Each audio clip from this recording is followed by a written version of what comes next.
Hey guys, I have an underwater scene of a whale that we're going to work on today. This is a fun tutorial and it's a great exercise that I have discovered that my students really like. It's something where you're going to be utilizing all your states and stages of watercolors that we've been practicing with our shape tutorials, all of our circles and our cubes and our squares. So we're going to put all of those things together to come up with this cool underwater scene. Something that people may not think about painting, but it is very user friendly. So you should be able to get some pretty good results from this subject matter. So if not, do it a couple of times. Oh, that's a great one to scale up too. It's a good one to do simple little studies with, or to scale it up, get a bigger piece of paper and try it in a bigger way. It's definitely a good way to practice all of those various things that you're learning about watercolor. So let's get this sketched up and we'll start slapping some paint onto the paper. I will admit it's kind of nice doing a scene instead of just working with those little basic shape exercises and balls and cubes and fruit and things like that. So it's nice to get into an actual something that could become a piece of artwork. And even though it is a big whale, it's a fairly simple shape. It's this arced shape that we can kind of modify and add the bumps and fin shapes on the lower portion. Even working from the reference I found, the arc that I drew of the whale initially wasn't quite as curved as the actual photograph, but it doesn't really matter. So I'm just walking through, just sketching in all the little details, highlights, things that I will paint later on. Just looking for anything that gives me an indication of what I need to do. And we have essentially the surface of the water. Those are the only reference points that I need to sketch up before I start adding the color.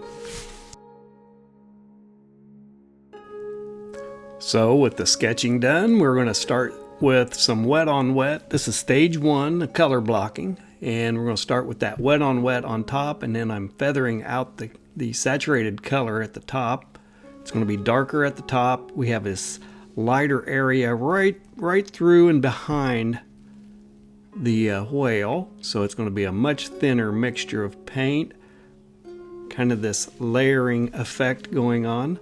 And as we get into the deeper water, it's going to become much more saturated and deep. And since this is a water scene, this wet on wet, all of those fluid marks and drips and oozes, it's just perfect for this subject matter. It's a great way to practice your wet on wet with this type of a subject matter.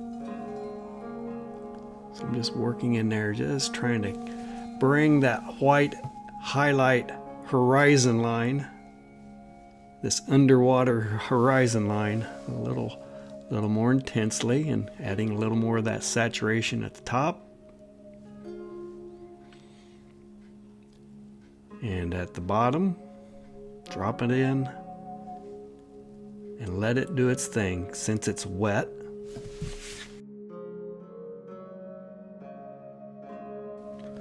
Just kind of deciding what next to do. Really saturated color there. Ultramarine, phthalo blue mixture. Right up, a little closer to the whale. Get that darker right up there so that when we do paint and work with the whale's going to pop a little better. Just feathering that edge between the two colors. A little more right behind the whale. I'm working with a Strathmore 300 again. Better watercolor paper. Still not the primo watercolor paper, but it does the job.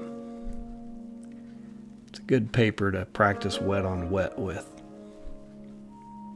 And still trying to get the saturation just right. And now just adding a little bit of the burnt sienna or even a raw umber into that mixture of the blue for kind of a greenish tint. And now the piece is dried, ready to come in and start doing a little of the blocking on the whale. So it's kind of a two stage one, where we're going to block in the background first And then it's still a little wet right there on that fin, so the color is spreading a bit. But now we're going to add all of the saturated color to the shape of the whale. And with it being a drier paper now, that paint stays right where you place it and hopefully doesn't feather out or spread if you've let it dry enough. The whale has various shapes that I need to kind of control with a big blocked in color. The fins are a little lighter, so we'll work around that. There's spots up around on the head, the upper portion of the head, that are lighter. So I'm going to let that be defined with a sharp edge.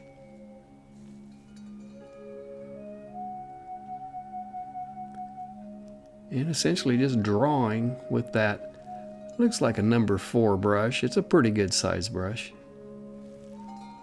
Little outline, feather it out. That fin's, you know, further away, so it's going to have a different atmospheric quality to it. Mixed a little more ultramarine into the color there, so the front part of the whale is a little bluer. The back part of the whale is a little greener with the phthalo blue. Feathering out some of those edges up there. Just water. Softening up that line that I drew.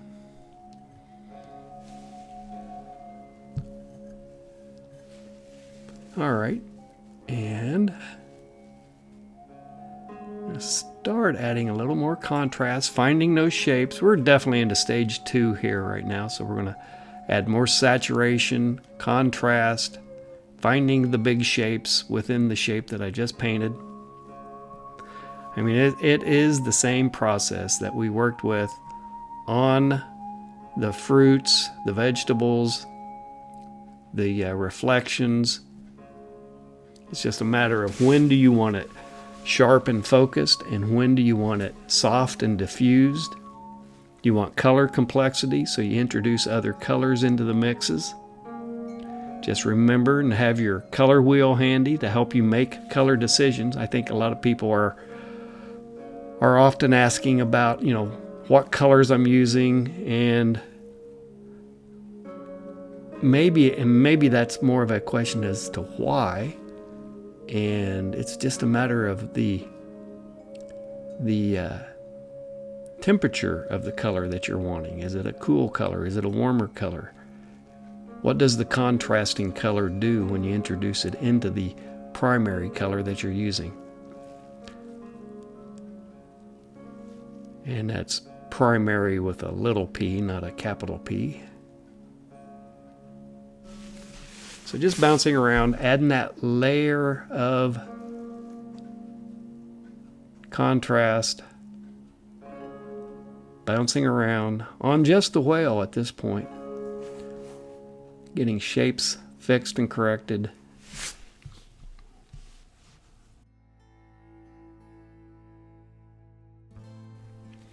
Yeah, still just bouncing around, adding, just trying to get the right hue and value range onto the various parts of the whale. And this is kind of combination stage 1, stage 2. And again, it's dried. We have now reached a point where it's time to add more structure into it. Normally with the Strathmore paper, it takes anywhere from 5 to 10 minutes to let it dry. Whereas with the Canson, it might be 2 or 3 minutes to dry, or you can definitely work around in areas that are dry while another area is wet. You know, once you get into the stage 2 and stage 3, you definitely have areas where you can just bounce around and go over to. So I'm just intensifying some edges, dropping in some of the detail, the eye right there. I think that's the eye. Some of the veins on the underneath side. Just drawing with that brush. It's Yeah, get a little more of that detail right there on the fin. A little contrast. Making some texture marks there. I'm working with a number 2 or number 1 round right at the moment.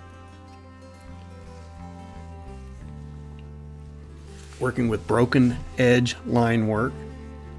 It's not an outline, it's just a line that you can break, and it's continuation. Design principle is continuation. You can draw a certain amount of the line, break it, pick up and move to another portion along the same path, and the brain will fill in the detail, the line. It will be the completion of that mentally.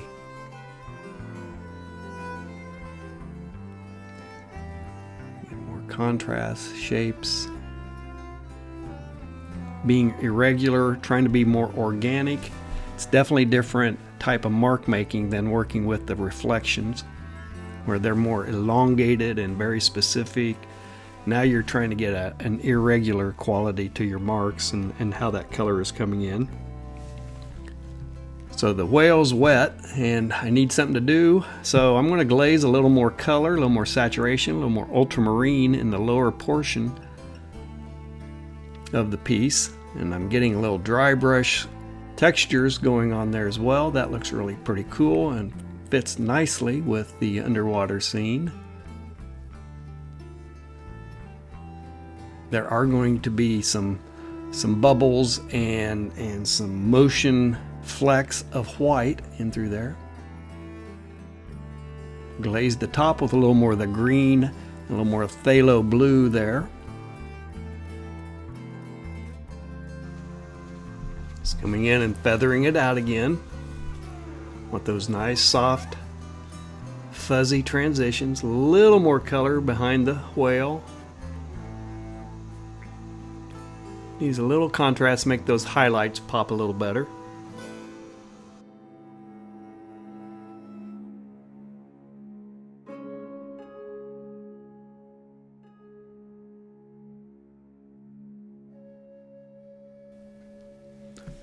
So the whale's dried enough that I can come back in and start adding a little more color saturation, a little more complexity onto the whale. More saturation, again cooling off with a little more ultramarine on the top portion of the whale. Just bouncing around.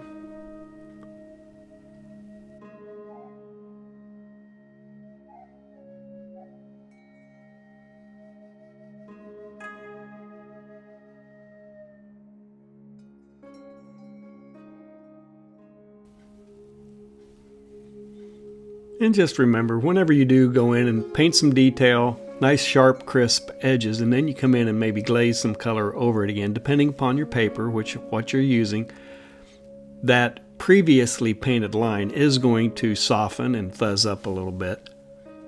So, I mean, that's a nice effect. It can create a nice layering and textural effect when that happens, but ultimately, depending upon your subject matter and what you're doing, the atmospheric perspective, all of that, you may want really sharp edges, and that's when you do that. Towards the back end, almost to the completion, that last 5% of the piece that you're going to be adding that kind of detail in. So putting a little splatters, little textural marks, various colors, dark blues, light blues.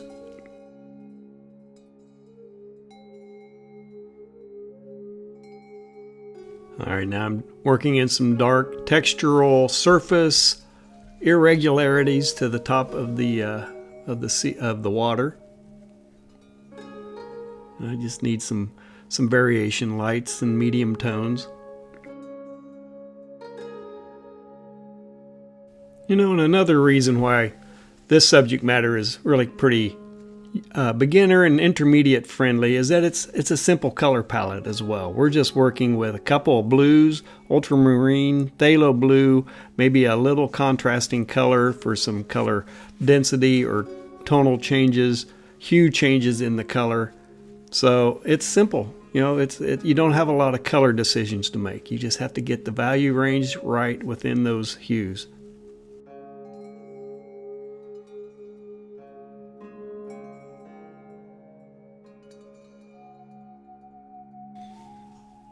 All right, so I'm really mixing up some thicker, dense paint where I'm starting to add in some very sharp edges, contrast onto the surface of the subject matter, adding that definition.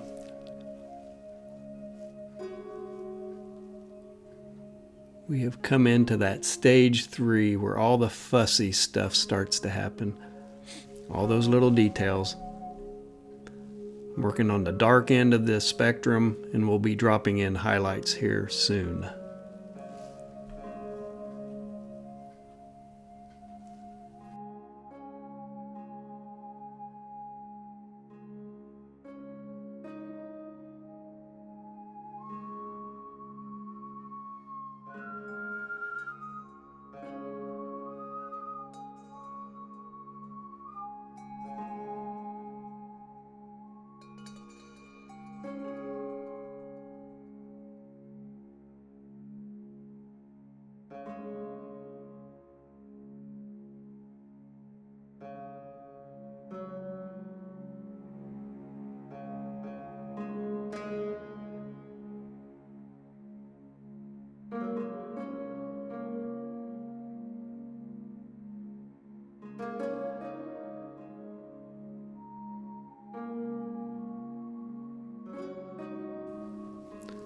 Yeah, I'm really punching up the contrast with that.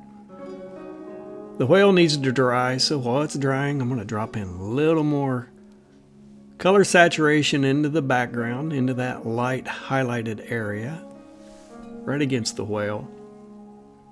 We got that cool blue on the whale, and we got that greenish blue of the phthalo in the negative space.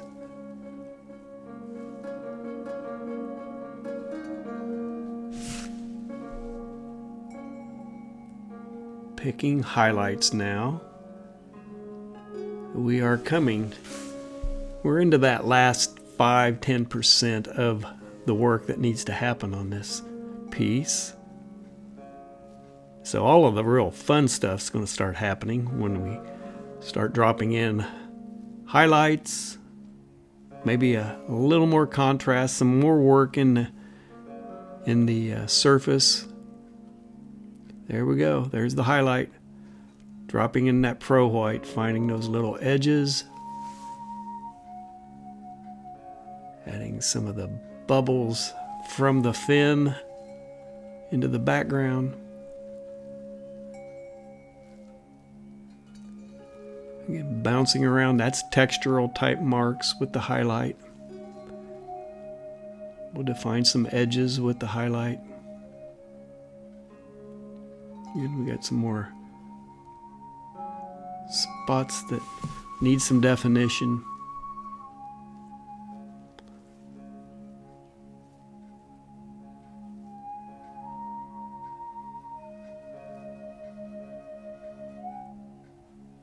Definition marks, textural marks.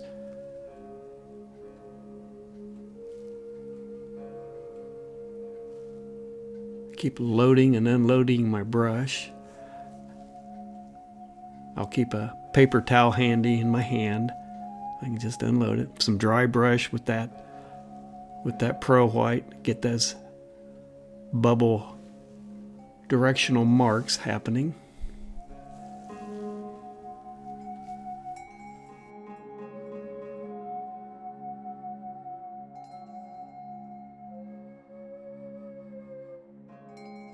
And to get that dry brush effect, you just load up your brush, get the excess off of the brush, and then just flatten out your brush and scrape it across the surface and let the paper pick up the pigment from your brush, and you get that nice uneven shape, that organic shape, textural shape. It can represent a lot of different things. So yeah, just adding some last little specks and splatters. Splatters are your friend. But yeah, work with this. I hope your watercolor skills are developing, and this will be a good exercise for you to do. A nice piece that yields good results typically Give it a try, paint it a couple times, see how it goes. Your skills are getting better the more you practice.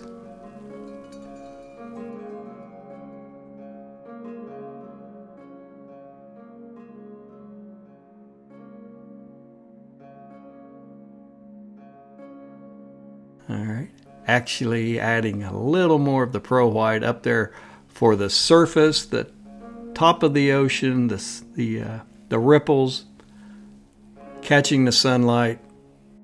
That whale is just below the surface.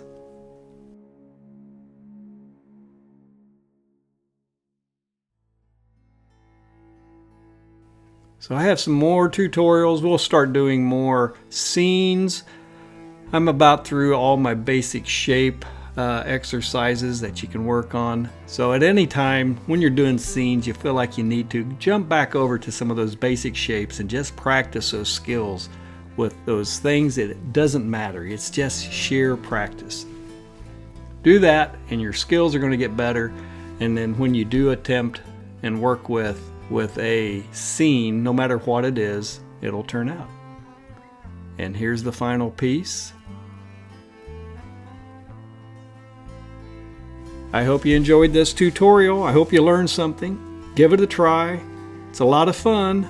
It's just a nice exercise in all the skills that you're working with and developing, and you can employ it here. And it's very forgiving. You can be very interpretive with this kind of a subject matter. It doesn't necessarily have to be 100% accurate. So give it a try and see how it goes.